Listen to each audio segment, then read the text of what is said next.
Hi, this is Allie with the Perception Trainers, author of The Perception Diet, and today and for the next couple of videos, I am going to talk about stress because I feel like stress is something that is really affecting a lot of people way more than they think it is. I think it's something that's incredibly misunderstood. And I think it's something that we have decided is either like this big scary monster that we can't do anything about, or something we don't think is affecting us but is actually affecting us quite a bit. And I just want to make a couple really succinct videos about stress so that you can fully understand what stress is on a physical level and how it can manifest in all different ways in your life, so you can fully understand how stress manifests and how you may be thinking that other things are happening to you when really it's just stress. Not just stress, but it is stress. And I want to give you some practical tools for dealing with stress. Because, yeah, the thing is, essentially, all of us have stress. Every person has stress. And I really think that many of us are underestimating how much stress is having an effect on your life and on your body and on your mind and just everything that's going on with you. So that's what we're going to talk about for the next couple of videos. So in today's video, I want to cover the stress response in the body, because I feel like that is something that most people have too little of an understanding of. So before I go into that, I just want to remind you that I am a holistic nutritionist. I have actually studied this stuff in school. This is not my opinion of what stress is. This is the stress response that happens in the body physically. They call it the fight or flight response. And so I have actual school credits to tell me about this stuff, and also I have personal experience that if anyone knows what it's like to have way too much stress and what that can do to you, it's me. So just so that you know that I do have some accreditations to be talking about this. Okay, so that's that. So stress is not just like this thing that we think of when we think of our boss or we think of work. Stress is an actual physical response that happens in your body in response to a stimuli. So the physical stress response is part of your nervous system, right? And we call it the fight or flight response. And what is happening in your body physically when you are experiencing stress is, number one, your adrenal glands are going to kick in and they're going to start producing your stress hormones. And the main ones that they're going to be producing are adrenaline and cortisol. Okay, so adrenaline and cortisol have two very profound effects on the body. Okay, so what they're going to do is, so say when you're in an acute state of stress, so say you almost get into a car accident. So the first thing to remember about stress is that your body can't tell the difference between something that actually happened, like something that actually physically happened, so like you actually got into a car accident, so you actually like rear-ended someone, or someone cut you off in traffic and you had to slam on the brakes in order to avoid that car accident, but you could see that it was going to lead to that car accident. Your body reacts the exact same in both of those situations, okay? So your stress response is not only turned on when you actually get in the car accident, okay? Your stress response is the exact same if you actually get in the car accident and if you just think about getting in the car accident. So that's something very important to note. So a stressful situation happens, so that stimuli happens, you almost get in the car accident, you do get in the car accident, your boss comes and yells at you. Your adrenal glands start producing adrenaline and cortisol.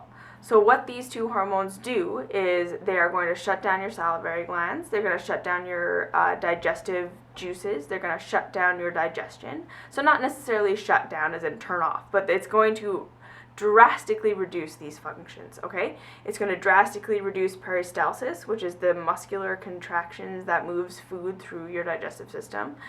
It's going to pull blood away from your digestive organs, and it's going to send it to your arms and your legs. All right, it's going to dilate your pupils so you can see better. It's going to give you an acute state of focus for that moment. And it's going to give you this feeling of energy, right? So it's going to mobilize stored body sugars from your muscles and from your skeletal muscle tissue, and it's going to put them into your bloodstream, right? So it's going to bump up your blood sugar levels, and then it's going to, all of these things, right? All of these things are going to happen pretty much right away. It's going to bump up your blood pressure. All of this stuff happens, right? So this is your stress response. Now, why would our bodies do this, okay?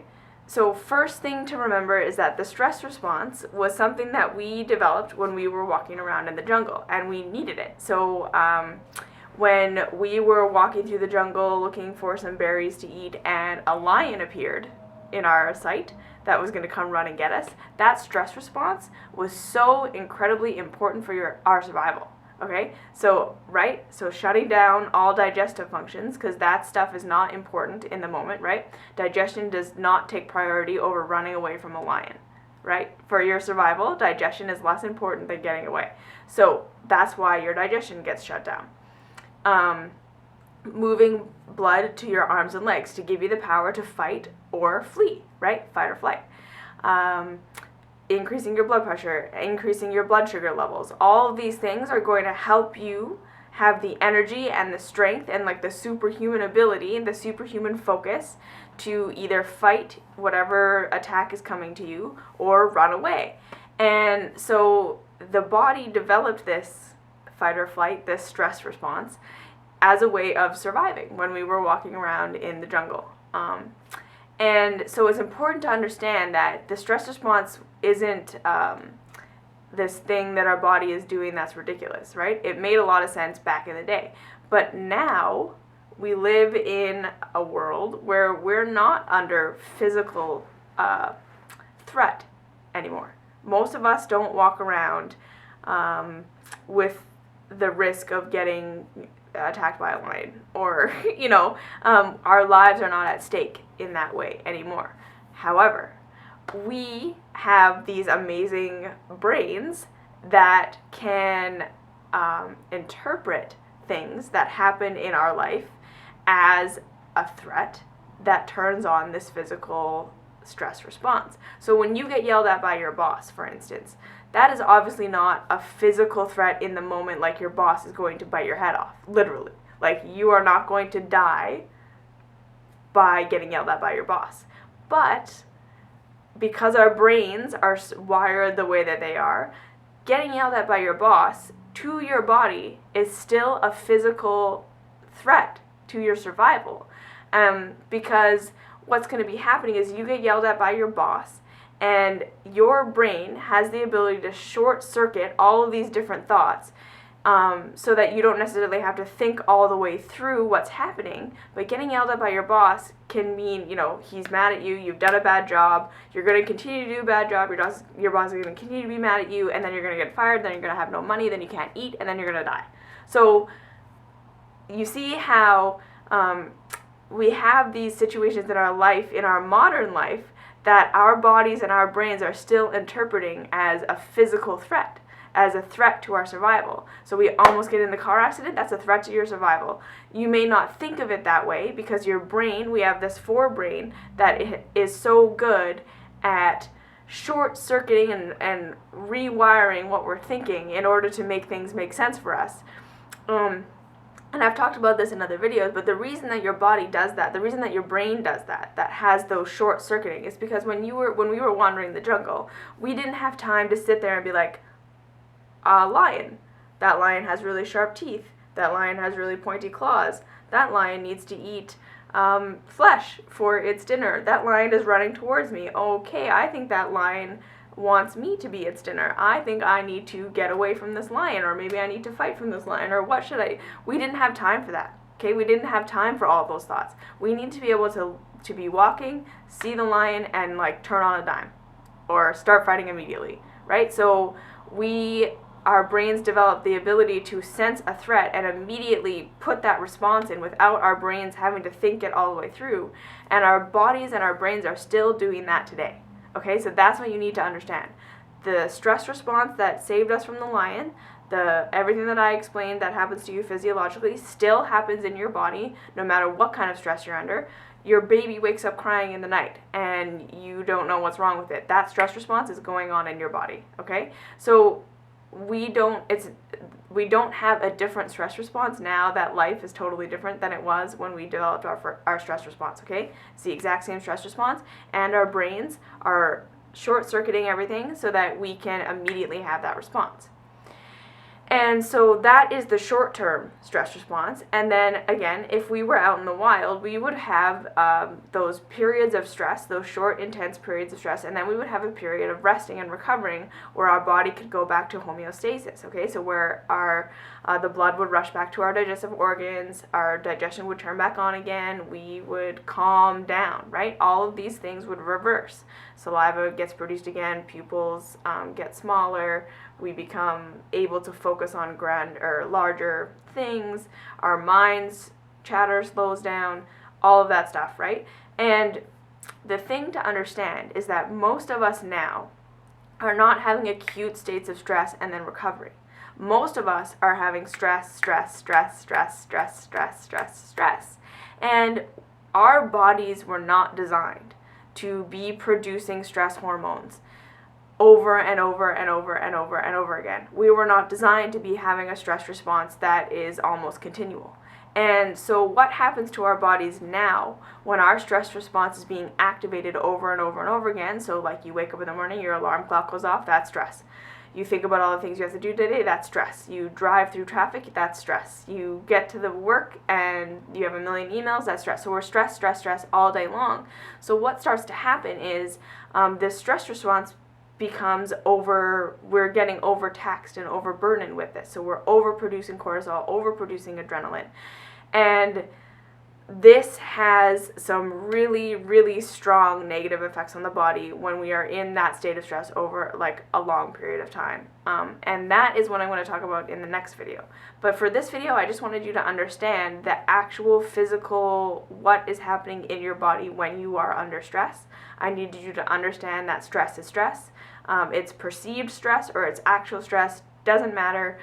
It's the exact same in your body, okay? So you can be sitting in a spa getting your feet rubbed and your face waxed, and you'd think that would be a lovely, wonderful experience, but if you're sitting there thinking about all the things you have to do, or you're replaying the time the boss yelled at you, or you're thinking about the fight you just had with your husband, you can be in a state of stress.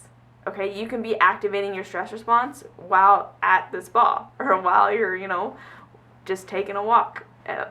It's got a lot to do with our perception and the way that our brains are wired and the way that our brains are thinking about things. Okay, so that's to understand that it's physical and it's perception, and just to understand how it kind of hasn't changed in our entire existence as human beings, how we still have the same stress response we had when we were running away from lions now that we live in a concrete jungle. Okay, so that's stress. If you have any other questions, concerns about physical stress and what it's doing, leave them down below.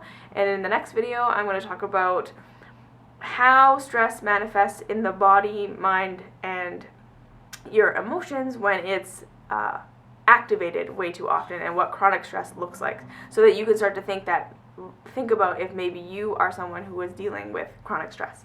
Okay? Thanks for listening, and we'll talk to you next time.